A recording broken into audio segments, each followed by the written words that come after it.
یہاں تو اس گھر میں تو فقیری ہے. فرماتے ہیں کہ وہ روٹی لے کے آئی اور اس وقت کی جو موجودہ نعمتیں تھیں سمجھ لیں سلاد اچار ہر چیز ساتھ لائی. میں نے کہا کہ بچے کہاں گئے؟ کہنے لگی وہ کھانا کھا کے کھیلنے گئے، آپ کھانا کھا لیں آ جاتے. کھانا اس نے چن دیا. میں نے حیرت انگیز لہجے میں ساری نعمتیں اپنے دسترخوان پہ دیکھ کر کے بیوی سے پوچھا یہ کہاں سے آیا کھانا؟ بچوں کو تو نے کہاں سے کھانا کھلایا؟ یہ سارا کچھ کیسا ہے؟ تو کہنے لگی پتہ نہیں آج آپ کس کریم کی مزدوری کرنے چلے گئے تھے، پتہ نہیں کس کریم کی. میرے گھر میں تو اتنی نعمتیں آئی ہیں کہ مجھ سے سنبھالی نہیں جا رہی. اتنا اناج ہے، اتنا گندم ہے، کس کریم کے دروازے آج چلے گئے تھے؟ یہ کہتے کہتے وہ اٹھی اور اٹھ کر کے کہنے لگی پہلے بڑا کچھ آیا تھا، اب کیا لے آئے ہو؟ اور جا کر کے نا اس نے وہ ریت والا رومال کھولا. کہنے لگے میں تو لے کے آیا تھا ریت، تو میرے رب نے اسے بھی سونے اور ہیرے بنا دیا تھا. جب آپ کی توجہ اللہ کی جانب، میرے نبی پاک صلی اللہ تعالی علیہ وسلم نے فرمایا ہر چیز اپنے رب سے مانگ، ہر چیز مانگ، ہر چیز مانگ. یا رسول اللہ کیا کچھ؟ میرے محبوب نے فرمایا تیرے گھر میں نمک بھی ختم ہو جائے تو وہ بھی اپنے رب سے مانگا کر. تو مانگنا وہ تجھے دے گا، تو اس کی بارگاہ میں کشکول طلب دراز تو کرنا. اور ترمذی شریف میں عجیب لفظ ہے، رسول کائنات نے فرمایا، رب کریم فرماتے ہیں جب میرا بندہ ہاتھ اٹھاتا ہے نا تو مجھے حیا آتی ہے کہ میں خالی کیسے لوٹا دوں اس کے. اتنے بڑے بادشاہ کی بارگاہ میں. او بھائی لوگوں سے عزتیں تلاش کرتے ہو تو وہ کیا تمہیں عزت دیں گے؟ وہ تو کل اچھا کہتے ہیں پرسوں برا کہنے لگ جاتے ہیں. لوگوں کے سامنے گڈ بک میں آنا چاہو گے تو وہ تو سویرے تمہارے بارے میں کچھ کہیں گے، شام کچھ اور کہیں گے. اپنی روحانی زندگی آباد کریں، اپنے مسلح کو وقت دیں اور دنیا سے چھپ کر اس موبائل کو بند کر کے اور اپنے آپ سے بھی چھپ کے اور تنہا ہو کے چھپا کے سارا کچھ اپنے آنسو اپنے رب کی بارگاہ میں پیش کریں، اس کے حضور حاضری دیں. سنو نا ترمذی کی حدیث اور اسے یاد رکھنا. نبی پاک علیہ السلام نے فرمایا اپنے دکھ لوگوں کے سامنے نہ بیان کرنا، سیٹھوں نوابوں کو نہ بتاتے پھرنا، دنیا داروں کے سامنے جا کے نہ رونا کہ میں تکلیف میں ہوں. فرمایا اگر دنیا داروں کو دکھ بتاؤ گے رب تمہیں کبھی غنی نہیں کرے گا. اور لوگ ہیں کہ الٹا مذاق اڑائیں گے. آپ کی جس سے بڑی پکی یاری ہے نا، پکی، وہ تب تک پکی ہے جب تک آپ نے 50,000 مانگا نہیں. اور جس وقت آپ نے کہہ دیا کہ میں مجبور ہوں میری مدد کر تو پھر ختم ہو گئی دوستی. لوگوں کے تعلقات آپ کے ساتھ تب تک ہیں جب تک آپ ان سے کوئی ضرورت وابستہ نہیں کرتے. کریم محبوب فرمانے لگے بندوں کے سامنے دکھ نہ بیان کرنا، اللہ تجھے کبھی غنی نہیں کرے گا. تو اپنے دکھ اپنے رب کو بتا، تو دعائیں مانگ، تو اس کی بارگاہ میں حاضر ہو، تو اس کے حضور عرض کر. فرمایا اپنے دکھ اپنے رب کو بتا، وہ جلدی کرے یا دیر سے کرے تجھے ساری دنیا سے بے نیاز کر دے گا، تجھے کسی کا محتاج نہیں رہنے دے گا. اپنے مسلح کو، اپنی دعاؤں. ایک بزرگ فرماتے ہیں میں نے دعا مانگنے کا طریقہ اپنی بیوی سے سیکھا. دعا مانگنے کا طریقہ اپنی، سیکھنے والے تو اپنے بچوں سے بھی سیکھ لیتے ہیں، سیکھنے والے تو ہر ایک سے سیکھتے ہیں. وہ کہتے ہیں میں نے دعا مانگنے کا سلیقہ اپنی بیوی سے سیکھا ہے. حضرت وہ کس طرح؟ فرمانے لگے میری بیوی نے نا مجھے کوئی کام بتایا، کچھ پیسوں کی ضرورت کے لیے کہا، تو میں نے اسے کہا کہ بھئی ابھی میرے پاس نہیں ہے، کچھ دنوں میں آتے ہیں تو میں دے دوں گا. عورتوں کی عادت ہوتی ہے وہ بار بار یاد کراتی ہیں. 2-4 دنوں کے بعد پھر اس نے کہا حضرت وہ میں نے کہا تھا کچھ پیسے، میں نے اسے کہا کہ ابھی میرے پاس نہیں ہے، کچھ دنوں میں ملتے ہیں تو میں تمہیں دے دوں گا. اس نے کچھ دنوں کے بعد پھر کہا حضور وہ میں نے کچھ پیسے کہے تھے. فرماتے میں نے ڈانٹ دیا، میں نے کہا کہ کیا تو روز مجھے شرمندہ کرتی ہے، کہا نا میرے پاس نہیں ہے، ہوں گے تو دے دوں گا، تو روز یاد کراتی ہے.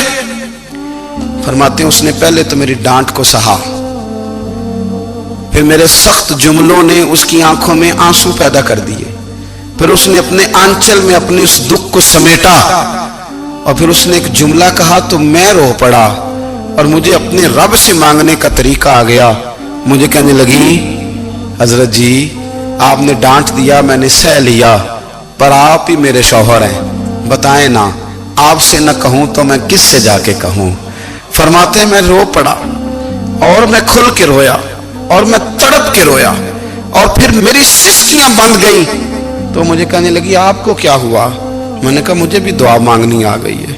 جب میں اسے کہوں گا نا اللہ تو ہی میرا رب ہے، میں تجھ سے نہ کہوں تو میں کس سے جا کے کہوں؟ میں کیوں کسی بندے سے سوال کروں؟ میں کیوں کسی دنیا دار سے کہوں؟ میں تیرے بندوں کا، نیک بندوں کا وسیلہ لے کے، تیرے محبوب کی غلامی لے کے تیری بارگاہ میں آیا. تجھ سے نہ مانگوں تو کس سے مانگوں؟ سمجھ آ گئی ہے. جب میں اس رنگ میں مانگوں گا تو پھر رب میرے اوپر بڑا ہی فضل فرمائے گا، وہ میرے اوپر بڑی رحمت کرے گا، وہ میرے لیے آسانیاں کرے. عزیز دوستو، ہم اس طرح کرنے لگ گئے ہیں کہ ہم نے نا اپنے تعلقات پر اعتماد کرنا شروع کر دیا ہے. میرے تعلقات بہت ہیں. ہم نے اپنی دولت پر اعتماد کرنا شروع کر دیا ہے. میرے پاس دولت بہت ہے. ہم نے اپنے علم پر، اپنی شہرت پر اعتماد کرنا شروع کر دیا ہے کہ میرے پاس فلاں چیز بہت ہے. یاد رکھنا، جب بے نیاز اپنی صفت بے نیازی دکھاتا ہے تو بڑی بڑی دولتوں والے مجبور نظر آتے ہیں. بھائیو، جب انسان کا رشتہ اپنے مالک کے ساتھ ہوتا ہے پھر تو غم بھی کچھ نہیں کہتے، پریشانیاں بھی کچھ نہیں کہتی. پھر تو زندگی صبر والی، پھر تو زندگی توکل والی، پھر تو زندگی بھروسے والی. پھر انسان اپنے آپ کو رسوا نہیں کرتا. دنیا داروں سے امیدیں اس کی ختم ہو جاتی، امیدیں اللہ رسول سے لگا لیتا ہے. مضبوط ہو جاتا ہے، مضبوط، طاقتور ہو جاتا ہے، خوددار ہو جاتا ہے، باوقار، باعزت ہو جاتا ہے. حضرت بہلول دانا رحمت اللہ علیہ بیٹھے تھے تو ہارون رشید حج کر کے آ رہا تھا. تو رستے میں حضرت شیخ سے ملاقات ہو گئی تو السلام علیکم کے بعد کہنے لگا حضور کوئی حکم ہو تو بتائیے گا. تو حضرت بہلول دانا فرمانے لگے تیرا رب کون ہے؟ اس نے کہا اللہ. تو فرمایا میرا کون ہے؟ کہا اللہ. فرمانے لگے تو بڑا ہی بیوقوف ہے، کیا تو یہ سمجھتا ہے کہ رب ہارون رشید کو تو دے گا اور بہلول دانا کو بھول جائے گا؟ تیرا بھی وہی رب ہے، میرا بھی وہی رب ہے. اس نے اگر تجھے دے کے آزمایا ہے تو ہو سکتا ہے مجھے نہ دے کے آزما رہا ہو. جب اس کی حکمت کے تقاضے ہوں گے تو عطا کرے گا اور دے گا. تو جا اپنا کام کر. بھائی، اپنی روحانی زندگی، اپنی عبادات، اپنے وظائف، اپنے روزمرہ کے معاملات، اپنی دعائیں، اپنا استغفار. دیکھو کوئی مشکل کام تو نہیں. 2 رکوع ہیں سورہ واقعہ کہ اگر رات کو پڑھ لی جائے تو. میں کس طرح یہ بات بیان کروں کہ تعویذ بانٹنا آسان ہے اور وظیفہ بتانا مشکل ہے. سارا دن تعویذ بانٹیں تو لوگ لینے کو تیار ہیں، اور اگر آپ وظیفہ بتائیں تو کہتے ہیں تو مشکل کام ہے. او خدا کے بندے، اگر آپ کا تعلق قرآن پاک کے ساتھ مضبوط ہو، قرآن پاک کے ساتھ اگر آپ کا رشتہ ہو، لوگ سفارشیں ڈھونڈتے ہیں نا دنیا میں، کوئی تعلق مل جائے تو میرا کام ہو جائے. دنیا میں اتنا مشکل معاملہ ہے، آخرت میں مجھے بتائیے گا کتنا مشکل معاملہ ہوگا. میرے نبی پاک صلی اللہ تعالی علیہ وسلم نے فرمایا جو لوگ سورہ ملک پڑھا کرتے تھے نا، سورہ ملک، یہ سورت ملک قیامت میں ان کی سفارش کرے گی اور اس طرح کرے گی کہ کہے گی اے اللہ یہاں اس بندے کو جنت میں داخل کر دے یا مجھے قرآن پاک سے علیحدہ کر دے. تو رب فرمائے گا جا اس کا دامن تھام کے اسے جنت تک پہنچایا. آپ بات کو سمجھیں، جب آپ کے تعلقات اپنے معاملات کے ساتھ مضبوط ہوں گے. یہ نبی کریم نے وعدہ کیا ہے کہ تو سورت واقعہ پڑھ تیرے گھر میں فاقہ نہیں آئے گا. حضرت عبداللہ ابن مسعود رضی اللہ تعالیٰ عنہ بیمار تھے تو حضرت عثمان غنی رضی اللہ تعالیٰ عنہ تیمارداری کے لیے تشریف لے گئے اور جا کر کے کہا کہ آپ بڑے بیمار ہیں، آپ کی بیٹیاں زیادہ ہیں، میں چاہتا ہوں کہ خزانے میں سے کچھ مدد کروں. تو سیدنا عبداللہ ابن مسعود رضی اللہ تعالیٰ عنہ اٹھ کے بیٹھ گئے اور کہنے لگے امیر المومنین، اللہ آپ کو میری طرف سے، میری بیٹیوں کی طرف سے بہتر صلہ دے. میری بیٹیوں کو کسی خزانے کی ضرورت نہیں، میں نے انہیں خزانہ دے دیا ہے. کہا جناب آپ نے کون سا خزانہ دیا ہے، میں آپ کے مالی معاملات کو جانتا ہوں. تو فرمانے لگے امیر المومنین، میرے نبی کریم نے فرمایا ہے جو سورت واقعہ پڑھے اسے کبھی فاقہ نہیں آتا.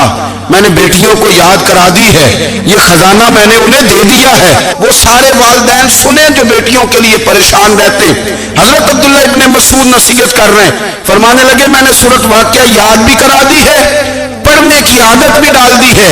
حضور نے فرمایا ہے جو سورت واقعہ پڑھے اسے فاقہ نہیں آتا. کہنے لگے چاند تو اپنی جگہ چھوڑ سکتا ہے، سورج گر سکتا ہے، تارے ٹوٹ سکتے ہیں، پر مدینے والے رسول کی بات غلط نہیں ہو سکتی. حضور نے فرمایا فاقہ نہیں آئے گا تو انشاءاللہ کبھی بھی نہیں آئے گا. کرنے کا کام یہ ہے کہ ہم اپنے معاملات، اپنی عبادات، اپنی دعائیں کبھی 10 منٹ عادت ہو جائے نا دعا مانگنے کی علیحدہ سے رات کو. حضور نے فرمایا جو فرض نماز کے بعد دعا مانگے اللہ اس کی قبول کر لیتا ہے. نبی پاک صلی اللہ تعالی علیہ وسلم نے فرمایا اللہ مسافر کی دعا قبول فرماتا ہے. حضور نے فرمایا اللہ مظلوم کی دعا قبول فرماتا ہے.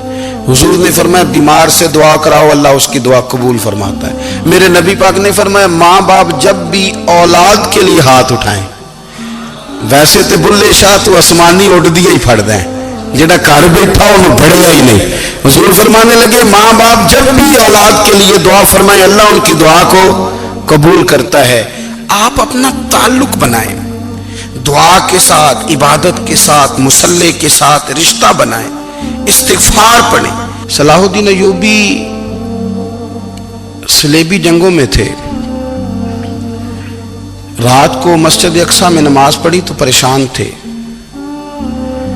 ایک بزرگ سے ملاقات ہوئی تو وہ کہنے لگے کہ آپ بڑے پریشان ہیں. کہنے لگے حضور پریشان اس لیے ہوں کہ پہلے ہی مسلمان کمزور ہے، اب میں نے سنا ہے دشمن کا ایک بحری بیڑا وہ جنگی سامان سے بھرا ہوا آ رہا ہے، تو اب ان کے پاس اور تلواریں اور نیزے آ جائیں گے، مسلمانوں کے پاس پہلے ہی وسائل کی کمی ہے، پریشان ہو کس طرح کر کے مقابلہ کریں گے.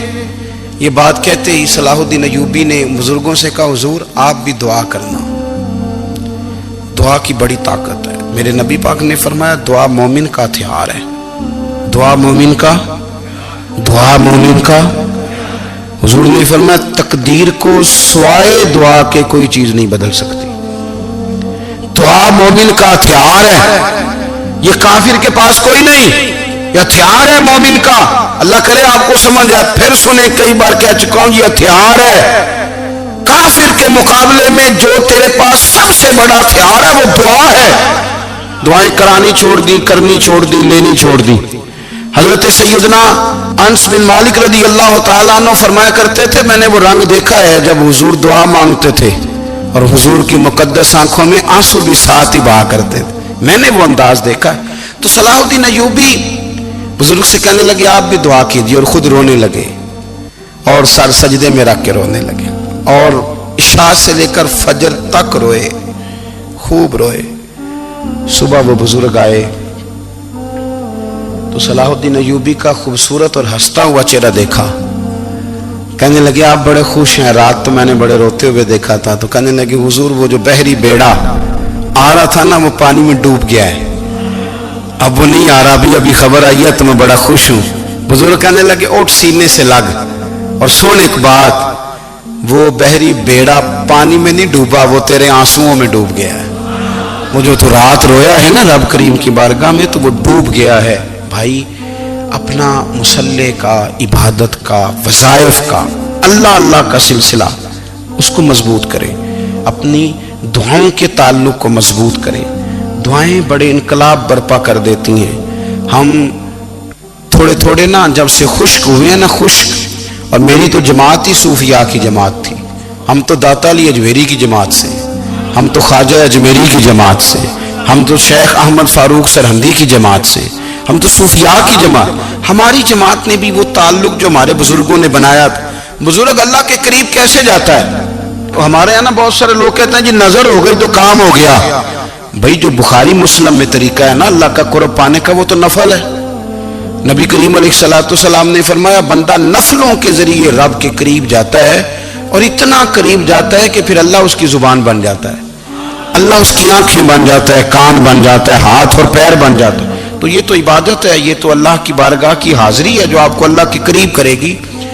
تو اپنے نماز کو اہمیت دے کے ادا کریں، نمازیں موبائل بند کر کے ادا کریں. لیکن نا کچھ لوگ کہتے ہیں مجھے ٹائم نہیں ملتا نماز کا، تو میں کہتا ہوں یہ آپ نے بڑی جرت کی بات کی ہے. مجھے کو میرا پیر بھائی کہہ دینا میرے پاس ٹائم نہیں آپ کو ملنے کا، تو میں کہتا ہوں آج کے بعد آنا ہی نہ.